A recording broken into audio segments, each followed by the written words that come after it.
ਵੇਲੇ ਵੀ ਇਸ ਤਰ੍ਹਾਂ ਦੀ महफिल होंदी है, बज़म होंदी है, ਉਹਦੇ ਵਿੱਚ ਅਕਸਰੀਅਤ ਨਾਲ ਮੈਂ ਇੱਕ ਸ਼ੇਰ ਪੜ੍ਹਨਾ ਹੁੰਦਾ ਉਹ ਸਬਕ ਅਮੋਜ਼ ਸ਼ੇਰ ਹੈ।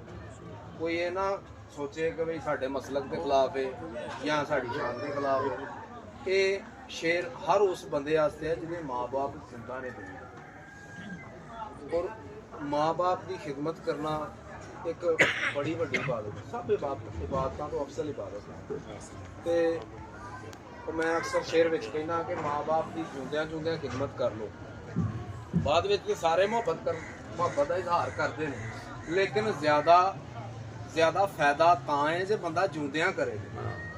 ਉਹ ਮੈਂ ਇੱਕ ਸ਼ੇਰ ਬੋਲ ਰਿਹਾ, ਉਹ ਕੀਤੀ ਖਿਦਮਤ ਜਿਉਂਦਿਆਂ ਜੇ ਨਾ ਮਾਪਿਆਂ ਦੀ ਤੇ ਮੋਇਆ ਟੋਂਗ ਰਚਣ ਦਾ ਕੀ ਫਾਇਦਾ। ਸੁਭਾਨ ਅੱਲਾਹ।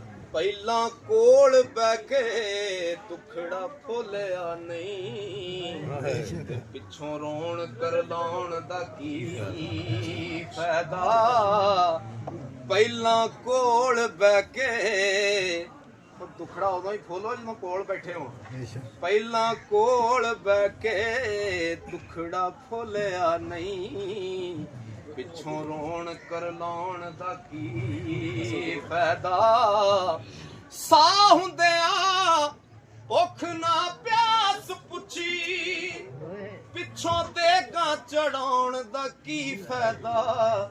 ਤਸੱਦੁਕ ਜਿਹਦੇ ਤੇ ਮਾਪੇ ਨਾ ਰਾਜ਼ੀ ਹੋਵਣ, ਉਹਦਾ ਮੱਕੇ ਵੱਲ ਜਾਣ ਦਾ ਕੀ ਫਾਇਦਾ।